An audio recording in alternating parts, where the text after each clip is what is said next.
पाहिलं होते. त्यामध्ये स्वतः एक महिला आहे, ती बोलते की मी मीनाक्षी शिंदे आहे आणि मी काय करेल ते दाखवून देईन, महिलांना घरात पाठवून मारेन. नेमकं ती ऑडिओ क्लिप त्याबद्दल तुम्हाला काय माहिती आहे का? मला तर अद्याप त्याची काही माहिती नाही आणि कधी काय माझं संभाषण झाले हे पण मला लक्षात नाही. पण आता मला दुसऱ्यांकडनं कळलं, जे माझे मित्रपरिवारातले आहेत त्यांनी मला सांगितले की जातीय राजकारण करण्यासाठी अशा प्रकारे काहीतरी त्या व्हिडिओमध्ये जातीचा उल्लेख करून काहीतरी शब्द मॉर्फ केलेले आहेत आणि ते टाकले गेलेले आहेत. तर मला असं वाटतं की माझ्या कामाची उंची सगळ्यांना माहिती की ती त्यांना पार करता येणार नाही आणि वैचारिक लढाई ही विरोधकांना माझ्याबरोबर करता येणं शक्य नाही. म्हणून कोणाच्या तरी चारित्र्यावरती किंवा जातीय राजकारण करून हे लोक, आता मला कळते की त्यांच्या पायाखालची वाळू सरकते, कुठेतरी त्यांना पराभव दिसतोय, त्यामुळे अशा प्रकारचे व्हिडिओ क्लिप करून ते व्हायरल करतायत. आता मला एकाकडनं फोन आला की AI मार्फत काहीतरी 2 ऑडिओ त्यांनी अजून बनवलेले आहेत आणि ते 12 तारखेला वगैरे व्हायरल करण्याचा त्यांचा प्रयत्न आहे. तर अशा प्रकारे राजकारण किती खालच्या पातळीला गेलेलं आहे हे मला दिसतंय, कारण गेली 15 वर्ष ह्या प्रभागामध्ये मी निवडून येते आणि सगळ्या समाजाची लोक इथे राहत आहेत. त्याच्यामध्ये उत्तर भारतीय असतील, साऊथ इंडियन असतील, उत्तराखंडचे असतील, आगरी असतील, कोळी असतील. तर समाजाचं राजकारण मला असं वाटतं की ह्या प्रभागात मी कधी केलेलं नाही. जातीचा उल्लेख करून कधी मी मतं मागितलेली नाहीये आणि अशा प्रकारे जे विरोधक आहेत ते आपल्या जातीला एकत्र करण्यासाठी अशा प्रकारचे व्हिडिओ क्लिप व्हायरल करून त्याच्यामध्ये जातीचा उल्लेख करून समाजामध्ये तेढ निर्माण करण्याचा प्रयत्न करतायत. आता हे जे वातावरण आहे ते राज्यात तुम्ही बघतायत की इलेक्शन चालू आहेत आणि इलेक्शनच्या माहोलमध्ये समाजामध्ये हे अशा प्रकारचं दूषित काहीतरी पसरवायचं आणि समाजामध्ये तेढ निर्माण करायचं, हाच त्यांचा उद्देश आहे. त्या ऑडिओ क्लिप मध्ये एक पांडे नावाच्या व्यक्तीला आपण बोलतोय, ते व्यक्ती कोणी, त्यांना ओळखता का आणि त्यांनी तुमच्या विरोधात काम केलंय असं सगळ्या ऑडिओ क्लिप मध्ये आहे? मला असं वाटतं, हे बघा, ते माझ्या जरी प्रभागात राहणार असेल त्यांच्याशी माझं कधी संभाषण झालं हे मला लक्षात नाही. पण बरीचशी लोक अशी आहे की राजकारणामध्ये आम्ही काम करत असताना एखाद्या व्हिडिओज वगैरे काय झाल्या तर त्याच्यावरती नको ते कमेंट टाकणं किंवा फेक अकाउंट करून काहीतरी कमेंट करणं, अशा प्रकारचं घाणेरडं कृत्य ही लोक करत असतात. आणि ह्या मार्फत त्यांनी जर अशा प्रकारचं झालंय का फेक अकाउंट? माझ्या बाबतीत बऱ्याच वेळा मी बघितलेले की बरेचसे फेक अकाउंट तयार केले जातात आणि त्याच्यावरती नको ते कमेंट केले जातात. मी तुम्हाला सांगितले ना की विचारांची लढाई असावी, पण वैयक्तिक टीका मला असं वाटतं की मी माझ्या आयुष्यात कोणावर केलेली नाही. गेली 18 वर्ष मी या राजकारणात आहे, पण कोणीही सांगावं की मीनाक्षी शिंदेने कोणाला कधी घाणेरडी कमेंट केली म्हणून.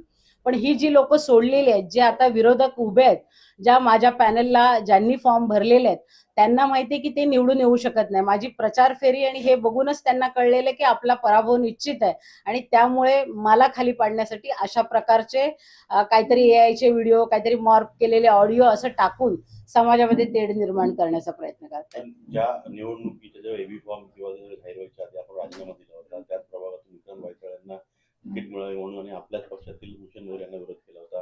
तर ते सगळं याच्या राजकारणामागे आहे का? आणि मुळात अशा पद्धतीने जे संभाषण होतंय की त्याच्या आईला सांग, बहिणीला सांग, हे सगळं जे आहे ती ऑडिओ क्लिप पूर्णपणे तुम्ही नाकारता की तुम्ही ते बोललेलं नाही म्हणून? मला आता कुठल्याही गोष्टीत स्पष्टीकरण द्यायचं नाही. मी केस केलेली आहे त्यांच्यावरती. जे कोणी असतील पोलीस त्यांना बोलवतील, चौकशी करतील आणि चौकशी अंती तुम्हाला या सगळ्या गोष्टी माहिती पडतील. जर या खरंच घडलेल्या असतील तर त्याच्यावरती योग्य ती कारवाई पोलीस करतील.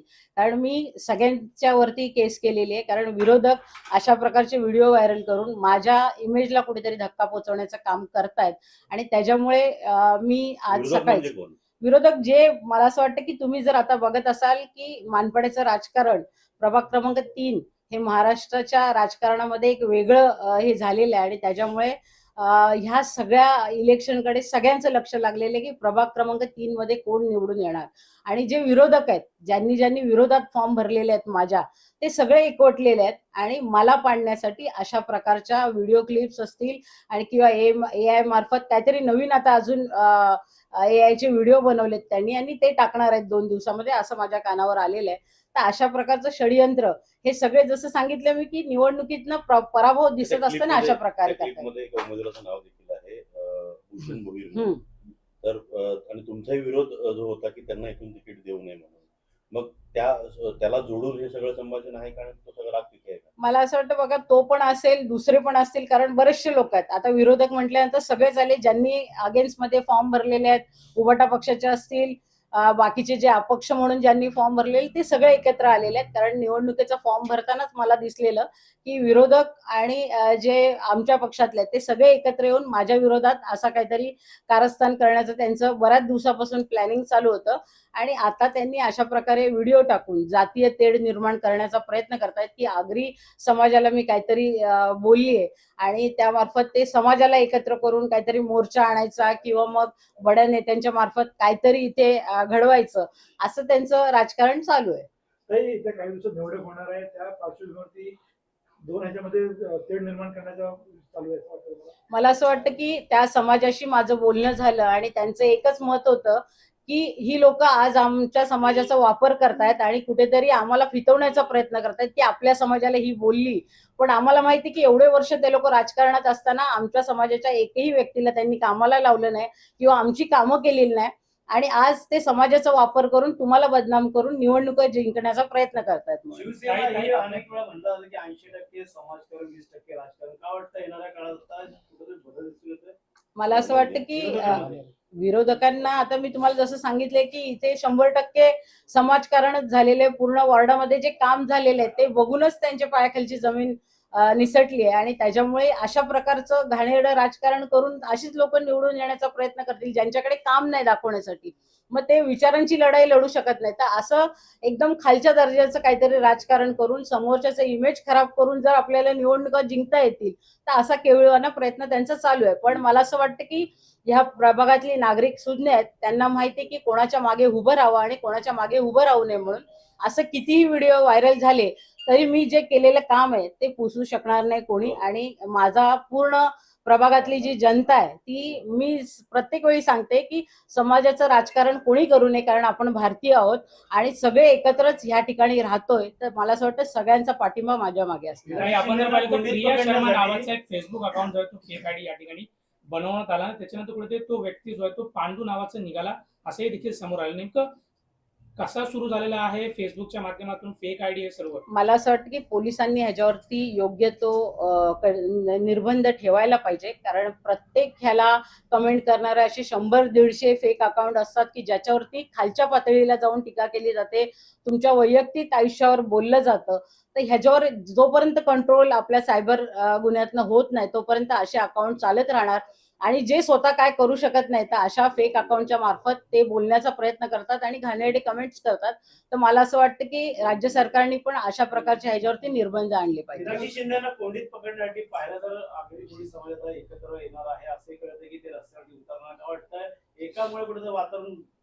मला असं वाटतं की सुशिक्षित आगरी समाज आता बराचसा सुशिक्षित झालेला आहे आणि तुम्ही बाकी ठिकाणी ज्या प्रभागाचं बरेच वर्ष विरोधक नेतृत्व करत असतील तर त्या समाजाला त्यांनी काय दिले तिथे जाऊन बघा तर तुम्हाला ते नक्कीच लक्षात येईल.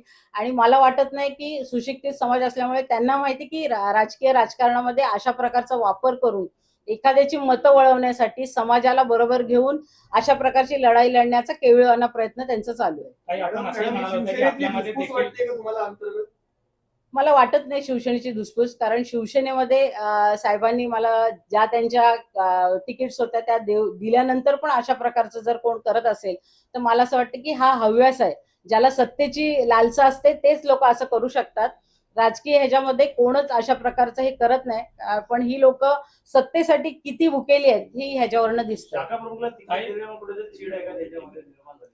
शाखा प्रमुखाला तिकीट दिले ही चीड तर असणारच आहे, कारण जो राजकीय वारसा चालत आलेला आहे त्याला कुठेतरी खंड पाडून मी एखाद्या सामान्य कार्यकर्त्याला जर तिकीट देते तर तिथे अशा प्रकारचा रोष मला बघायला मिळणार हे मला माहिती होतं. पण एवढ्या खालच्या पातळीला जाऊन जातीय राजकारण करतील हे चुकीचं वाटत होतं. आज एका कार्यकर्त्याने मला फोन केला होता आणि त्याने सांगितलं की मी देखील आगरी समाजाचा आहे आणि मला माहिती की हे लोक खूप घाणेरडं राजकारण करतायत आणि आमच्या जातीला फितवण्याचा प्रयत्न करतायत.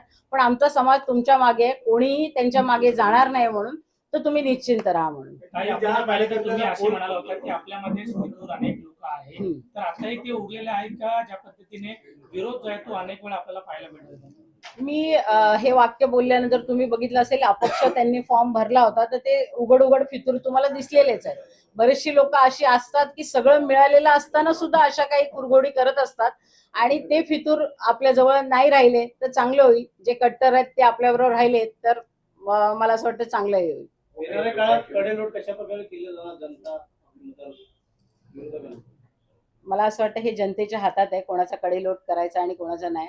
मी एवढं ओव्हर कॉन्फिडन्सनी काही बोलणार नाही, पण मला एवढं माहिती आहे की ह्या राजकारणामध्ये गेली 18 वर्ष मी काम करते, आणि जो काम करतो त्याला न्याय नक्कीच जनता देईल.